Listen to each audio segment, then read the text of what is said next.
નમસ્કાર મિત્રો, કોંગ્રેસ હાલ ફૂલ સેફટી મોડમાં જઈ રહી છે ને ધીરે ધીરે એના ઉમેદવારોને સેફટી ગાર્ડ લગાડી દેવા પડશે એવી પરિસ્થિતિ ઊભી થઈ રહી છે. આપણે હમણાં જ વાત કરી વડોદરાના ઉમેદવારોની જેણે ફોર્મ પાછા ખેંચી લીધા અને હવે છોટાઉદેપુરમાંથી એક એવી ઘટના સામે આવી છે જેમાં કોંગ્રેસના ઉમેદવારની કિડનેપિંગ થઈ રહી છે. જી હા, કોંગ્રેસના ઉમેદવારને ગાડીમાં લઈ જવામાં આવી રહ્યા છે અને ફોર્મ પાછું ખેંચાવવાનો પ્રયત્ન થઈ રહ્યો છે અને ત્યાં જ કોંગ્રેસ મામલતદારે પહોંચી જાય છે ને આ વસ્તુ નથી થવા દેતી.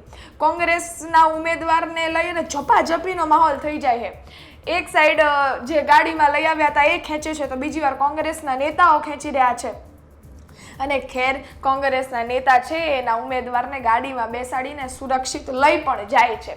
એ ફોર્મ પાછું નથી ખેંચાતું, પરંતુ આ બધાના આક્ષેપ ભારતીય જનતા પાર્ટી પર મૂકી રહ્યા છે અને એવું કહી રહ્યા છે કે ભારતીય જનતા પાર્ટીએ જ કિડનેપિંગ કરી હતી અને એટલે જ અમારા જે ઉમેદવાર છે એમને અહીંયા ફોર્મ પરત ખેંચાવવાનો પ્રયત્ન થઈ રહ્યો હતો. આ ઉમેદવારનું નામ નયનાબેન વસાવા છે જે તાલુકા પંચાયત લડવાના હતા અને તેમજ આ કોંગ્રેસના ઉમેદવાર છે.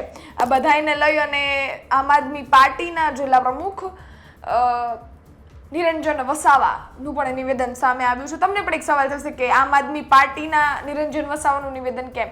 તો એમનું પણ એવું કહેવું છે કે આજે તો કોંગ્રેસ સાથે બન્યું છે, પરંતુ આમ આદમી પાર્ટી અને તેમજ કોંગ્રેસના નેતાઓ મામલતદારે એટલે જ અડીને ઊભા છે કારણ કે ભારતીય જનતા પાર્ટી છે એ બંને પાર્ટીઓ જે વિપક્ષ છે એમના ઉમેદવારોને ડરાવી, ધમકાવી, લલચાવી અને તેમજ ફોર્મ પરત ખેંચાવવાનો પ્રયત્ન કરી રહ્યા છે એટલે બિનહરીફ જીતી જાય આવી વાત અહીંયા કરવામાં આવી રહી છે. સૌપ્રથમ જિલ્લા પ્રમુખ નિરંજન વસાવાને સાંભળીએ.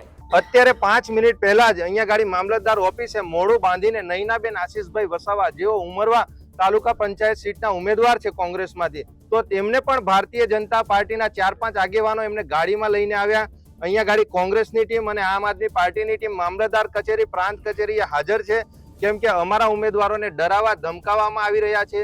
એમને ખોટી લોભામણા પૈસાની જાહેરાત, લાભો, લાલચો આપવામાં આવી છે. એટલે ભારતીય જનતા પાર્ટી અને જિલ્લા પ્રશાસનને પણ કહેવા માંગે છે, ચૂંટણી લડવી હોય તો સંવૈધાનિક રીતે આપણે બધા લડીએ. હાર જીતો થવાની જ છે, એ સમય બતાવશે. તમે ખરેખર 30-35 વર્ષમાં કામગીરી ખૂબ સારી કરી હશે તો પ્રજા તમને મત આપવાની જ છે. હા, તો નિરંજનભાઈ વસાવા, આમ આદમી પાર્ટી, નર્મદા જિલ્લા પ્રમુખ. આપણે સાંભળ્યા નિરંજન વસાવાને, જેને સમગ્ર બાબતે નિવેદન આપ્યું છે અને સાથે જ ભારતીય જનતા પાર્ટીને એવું કહ્યું છે કે બિનહરીફ જીતી શકાય નહીં. તમને એટલું જ બધું હોય કે ભારતીય જનતા પાર્ટી લોકો માટે કામ કરી રહી છે તો પછી અમને, અમારા ઉમેદવારોને ડરાવી ધમકાવી કેમ રહ્યા છો? ફોર્મ પાછા ખેંચવાનો પ્રયત્ન કેમ કરી રહ્યા છો?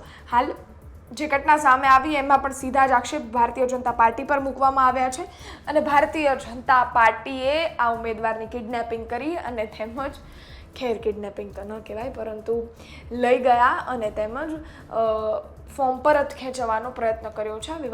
આવી ઘટના સામે આવી રહી છે. હવે તમારું શું માનવું છે આ ઘટનાને લઈ કોમેન્ટ ચોક્કસથી કરજો. ફરી મળીશું નવી માહિતી સાથે. બાકી કોંગ્રેસના ઉમેદવારોને સેફટી કેટલી મળવી જોઈએ હવે એને લઈને પણ તમારું શું માનવું છે કોમેન્ટ ચોક્કસથી કરજો. બાકી ધ્યાન રાખો, વોટ આપવાનો છે સાચી જગ્યાએ, સાચા મતને અને સાચા ઉમેદવારને જે તમારી માટે કામ કરી શકે એવા ઉમેદવારને વોટ આપજો. ફરી મળીશું. ધન્યવાદ.